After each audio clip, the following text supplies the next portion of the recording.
August was supposed to be a mood reading month. That was the plan. But my brain was like, let's hardly read anything for a good chunk. We'll go very slowly every single day, hardly feel and then freak out about the fact that we haven't read anything and you have no plan and what are you doing with your life? So that was fun. I'm Morgan. If this is your first time here, I hope you enjoy this, though this is a different style of wrap-up for what we've read in August. That is what we're doing, based off the thumbnail. This is the August wrap-up, and I did do it differently. I would appreciate some feedback from you guys who are watching it of if you like this style, if it works, thoughts of what could tweak if you do like it, but think, okay, this could be tweaked a little bit. Any feedback is appreciated. I just hope that you find me amusing and you'll check out some of my other videos and subscribe.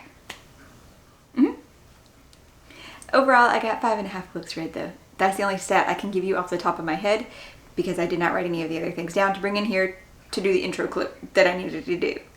And you should watch till almost the end to find out why it's a half. After adding in the intro, I changed my mind. I just could not keep that clip with the weird audio, so we have to talk about this one again. Which is hard because it was the first thing I read in the month and I picked it up. This was the pure mood read finally because I decided it's got the beach, it's summer vibes, and then I started it and I'm like, it takes place in August. This is like perfect. Our main character is Jude and she is 30. She just graduated college and through an, let's call it, unfortunate series of events because everything in her life feels like it's falling apart now. She'd finally gone to college to be able to, say that she was doing this thing for herself as she's been taking care of her grandmother since she was 17. And now that she's graduated, her purpose of taking care of her grandmother has stopped. Don't worry, it's not for that reason. Her grandmother is actually moving into a retirement community where some of her friends have also moved into. So Jude feels very lost. She had signed up though for a fortnight holiday where you can go and run your own bookshop. That's why it's called Borrow a Bookshop. You go and you get to run this little bookshop in Clovelure, Devonshire. It is so adorable. The whole little village, everything just, it's so cute. But the other unfortunate thing is that Jude signed up for this when she was with her boyfriend Mac. And on graduation day, she actually finds out Mac is seeing lots of people as she catches him making out with a freshman. But a few weeks later, she receives a notification that it's their turn in line. More trickery things. I'm still not sure if he did this on like purpose to her because, But she ends up there on what was supposed to be a couples retreat with another person because there's technically kind of space for two people. It's supposed to be a joint, bookshop running, little cafe running thing. And so Jude already went 10 hours away from her home on a trip. Like she's never been that far. And she was so nervous to drive and be away from her family, but she really wants to be able to do this thing for herself, start finding a life for herself. And she gets there and she finds out it's not just her bookshop. Though she keeps calling it her bookshop, he needs to go away. She's very gruff with him. But she's also nervous because she has dyscalculia? I think that's how it's called. Where numbers don't work right. She was never diagnosed. So it's very a self-conscious thing that her math teachers actually called her stupid and that she couldn't amount to anything because she couldn't do basic math. Figures do not work for Jude. So she's very nervous about doing the till, even if it is more automated and stuff like that. So Jude has this huge growing moment through the book and like finding confidence in herself, trying to figure out what she's going to do with the rest of her life as what she thought she was going to be doing still is not there anymore. And of course it's a romance, so we know that our characters are going to end up together. There's the one bed trope, which is worked out in other ways. But I liked it. I liked Jude so much and her finding herself in this. It was very cozy. And just, you get to run a bookshop for like a limited time. But still, that's so cute. I loved it. I no longer remember what I rated it though. I probably should have written that down. I think it was a 4 stars. I think it was a 4 stars.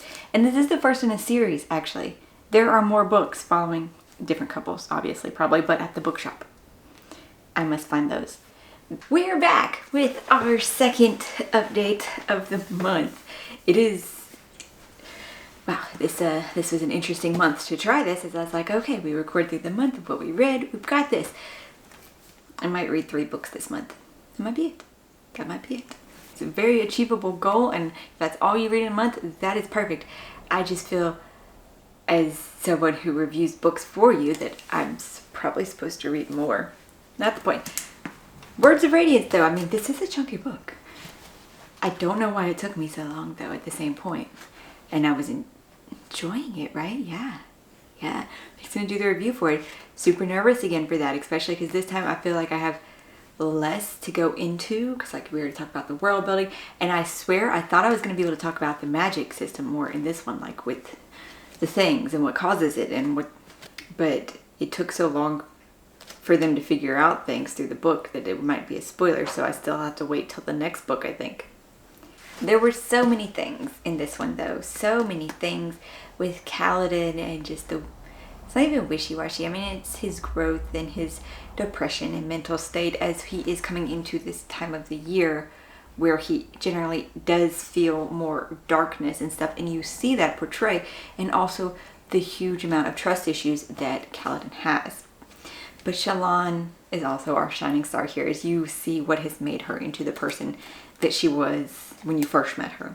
And her continued growth and her continued suppression of the things she don't want to think about. But we see her backstory in this, so you still get to know.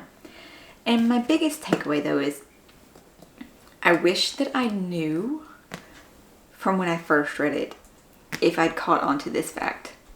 Not the one, like the glaring obvious thing. The thing with her mother. Did I catch that earlier, or was that a huge shocky thing? See, it seems almost obvious, but it's like, well, that's hindsight probably. So is it obvious? Sunshine, don't mess with that. Okay, we're not gonna climb on that. Say hello, camera. Your butt is going downwards. We're not on the chair properly. Okay. Okay, so we're going to go film the review now. Where are you gonna go? You gonna leave again? Okay. We finished another book. Yay! So there's not just like 2 clips, which I think I might have to apologize for the first clip because I can't find the audio from the computer now. And so it'll just be the camera audio. So it might be rough. It sounds better in here than when the camera is in the computer room for some reason. I don't know. But I finished The Gods Below by Andrea Stewart. And oh my gosh, I love this. What was it in Copilot? Wait, did I do it in Copilot? Yes, 4.5. It was a 4.5. And I was actually only 100 pages in and I'm like, oh wow, okay, this is the first one out. And I know I can't, get to the others yet. So maybe I'll just start the Bone Shard Daughter, right? I can start one of her other worlds because this is awesome. It doesn't fit anything though for Aurelium, so I can't start that next month. So, and by October, I might have forgotten that I wanted to jump into it. Let's mispronounce some names because, oh my gosh. We start out and the first few chapters are from Hakar's perspective. But then we will swap to her younger sister, Rasha. And then several more chapters and we get, we're introduced to Melaine, who is a craftsman. I'm not telling you anything about any of them right now, I'm sorry. And then one that I didn't take notes on at first, and it actually ended up being important, was his cousin, which is Schwan. No, it's not Schwan. It might be Siwan. Finally, a perspective from the way past is Neoenin? Yep, see, can't say names. Okay. In this world, though, that is like super described. I loved our world building we got. The world is broken. 500 years ago, a human traveled into the earth to where the gods live. 'Cause apparently, they live at the center of the earth. And there's a star at the center of the earth because the gods will describe, the the understar, the hollowed star. The gods used to live at the center of the earth in this paradise. Humans, though, destroyed the planet by harvesting these magical trees and burning them and using magic to make their world and make all their conveniences of life. But it ruined the world, of course. One person, Ptolemy, goes to beg forgiveness from the gods, beg them to save us. And none of the gods listen except for one. And this god makes a bargain with him that he will reshape the world, save the world, but there will of course come a price. And this is called the Shattering. And the land, though, is supposed to be rejuvenated, and you get to see it in one instance. You get to see that things are green, the sky is blue again. There are plants and animals that weren't there before because, matter got transmuted and stuff. But there's also a lot of things that you slowly find out through character interactions with other people in the past, and that things aren't exactly as they were told. I was left at the end of the book, though, with a few questions. Okay, we are going to go do our last book project thing for the month. I'm kind of excited, nervous to try this one, but we'll update when it's done. Well, this is an interesting update with probably a rough looking me, but we got back for the gym and I need to talk about this so I could just flush it away.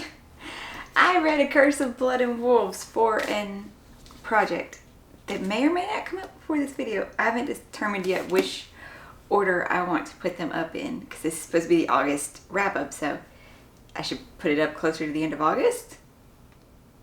But then that would have, I don't know, we'll look at the calendar. So this was the second Fairy Romantasy book. And I mean, pretty, so pretty. Let's just go with it's pretty.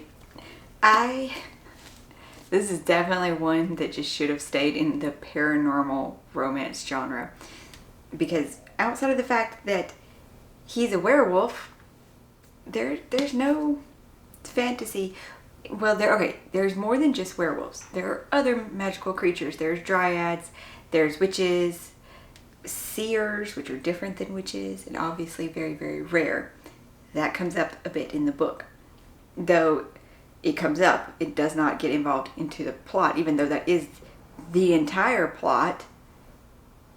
It just keeps going away because romance.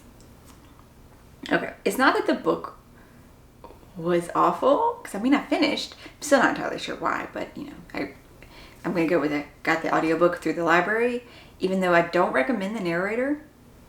The differentiations of the voices. No, he made their speaking voices different. He did.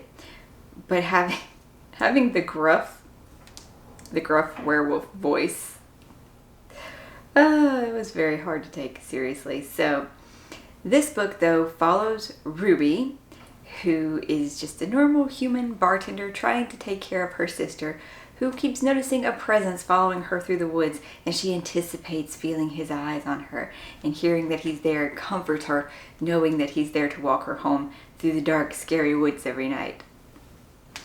This is, of course, Rafe, our werewolf, who is drawn to Ruby for reasons he can't explain, but he knows he needs to protect her.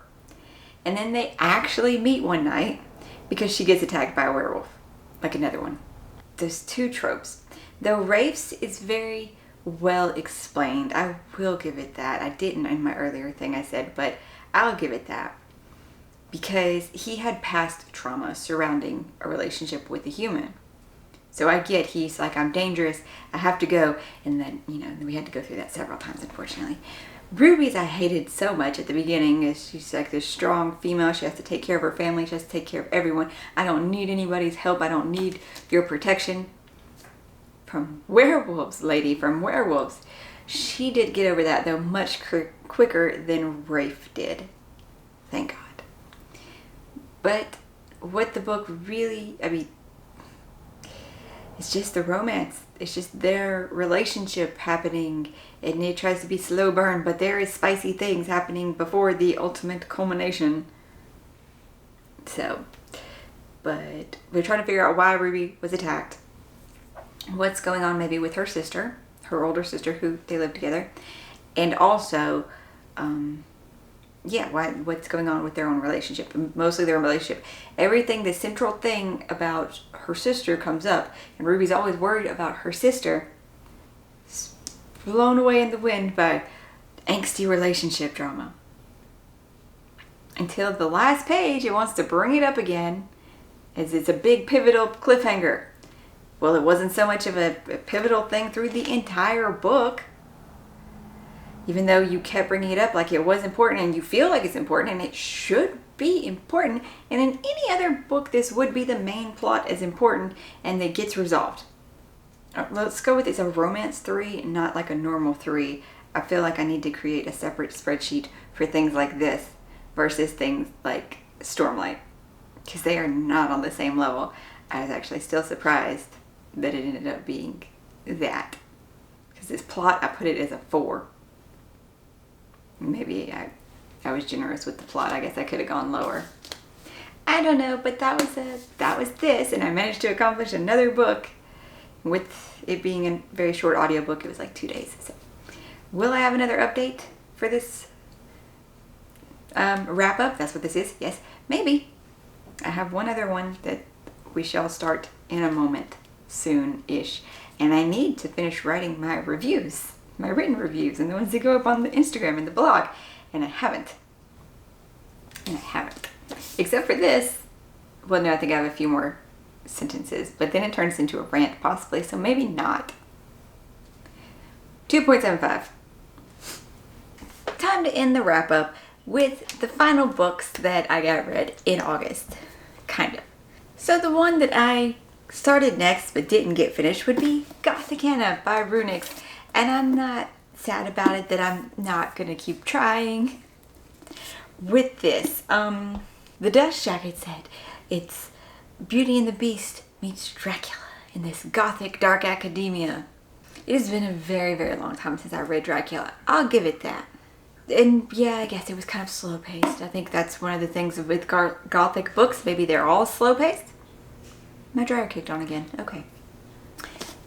But yeah, so I've made it to a total of 140 pages, and I just don't care. The spice, I said I'd give it to 100. The spice kicked in right after 100, and that was, mildly interesting, I suppose. We're following Corvina, who has always been different. She's okay with being weird. Her mom was called weird. She was homeschooled. She might, suffer from insanity like her mother. She hears a voice she calls Mo. And then our other character is Vad. You meet both of these in the prologues. And he turns out to be a almost teacher at her university. This random university she gets invited to, where every 5 years somebody dies. And there's just this intense chemistry between them, and they're drawn to each other, but they can't, because the only rule of the university is, that no stooger relations. We're gonna go with that. And but she's drawn into the woods. She hears voices out in the woods, trying to maybe it's not even like she's trying to solve with the mystery of what happened to the people. It's not that. Maybe I should have read The Dust Jacket to be able to describe this to you, because I can't tell you to. An unusual girl, an enigmatic man, an ancient castle. What could go wrong? Alright, we talked about that. It gives you this whole little paragraph about him, like he's going to be a main character, when we've legitly had one chapter outside of the little prologue from him. It says, and so begins the tale of the mysterious, the morbid, the macabre, and a deep love that blossoms in the unlikeliest of places. I don't understand. Some of the writing style too is maybe just odd.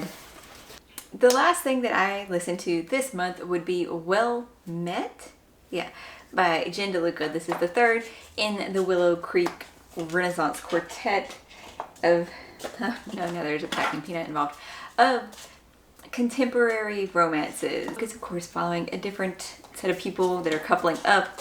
This one we are following April and Mitch, as April is the older sister to Emily, who we met in the very first book.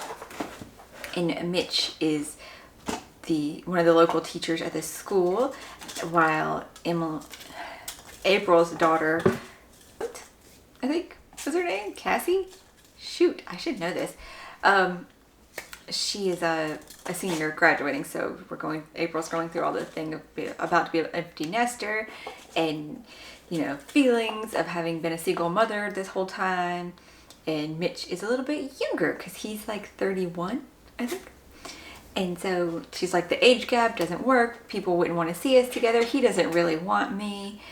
All of the things, which is a lot of just her internalized trauma from her divorce. But it was just adorable. And Mitch was just the sweetest, like the absolute sweetest. I liked Daniel so much from the second book too, but there was this whole miscommunication trope there that I didn't like. And while of course there's a little bit of that here, it's more understandable that April couldn't translate, you know, be able to communicate why it was hard for her to, you know, let people know that they might be a couple.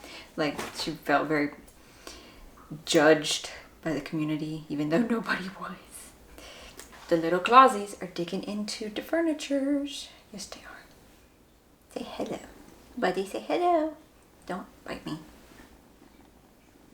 Can you hear him purring from there? Probably not. He is a lap baby and he is just a purring. And Onyx is sitting right there. Right there. Okay, so those are the last things I read, and then I actually did get 2 boxes this month. And you're gonna jump down. One of them was the April Darkly box. I think it is just one giant book, I think. Or is it 2 small books in one box? One giant book it is. Silver Tongue Devil and Devil in Boots.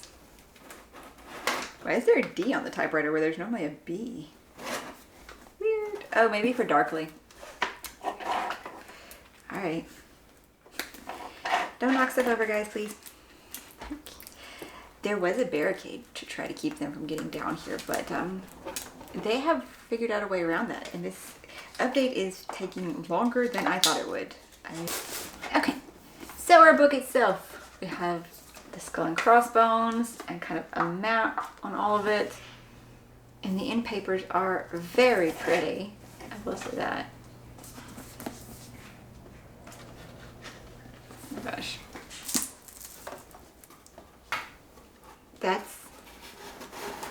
I don't think I could show that picture. And Sexy Tattooed Pirate.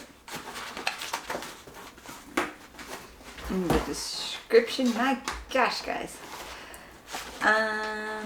Silver Tongue Devil. The King of the Seas is back after the battle to save... Wait.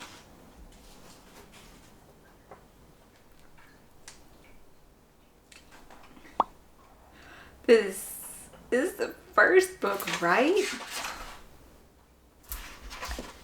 But that says after the battle to save people. I don't know. I don't think I can tell you anything about this because I don't know. Okay, well, this one's super dark, but you know, maybe you can see it. Okay. Okay. Stacey Marie Brown, she's also the one that wrote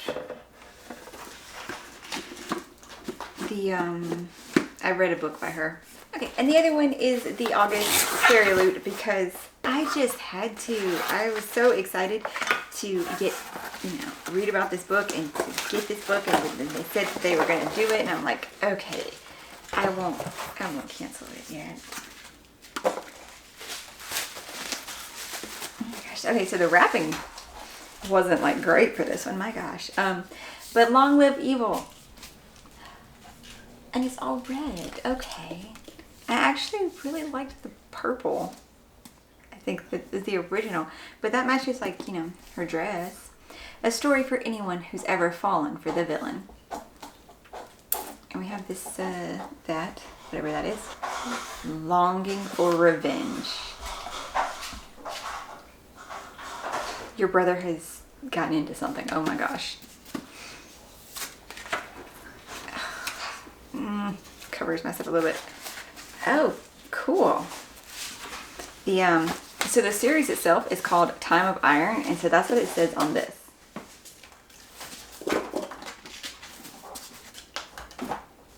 The Once and Forever Emperor. This is so cool.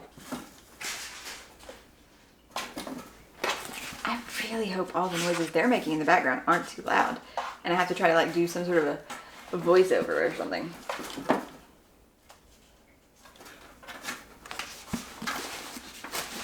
Did I? No, I don't think I showed you the inside out.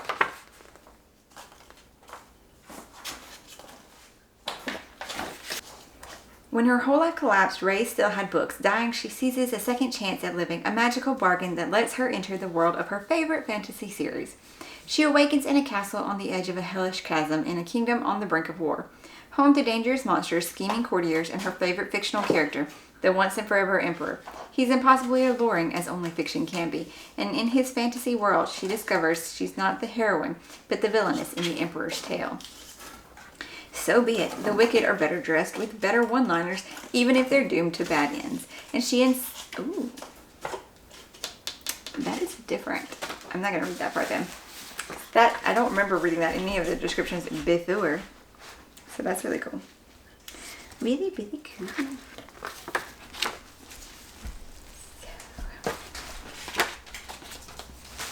I have really high hopes for this one, and I hope it will not let me down. Here's all the things we read here at the end of the clip. Well, all the things that we have physical copies of at least. I hope that your August went well. I have to fish the kittens out of things now. And if you enjoyed this, let me know down in the comments with this sort of style, or check out some of my other videos and subscribe. I hope you're finding something awesome to read today, and I'll see you in the next one. Bye.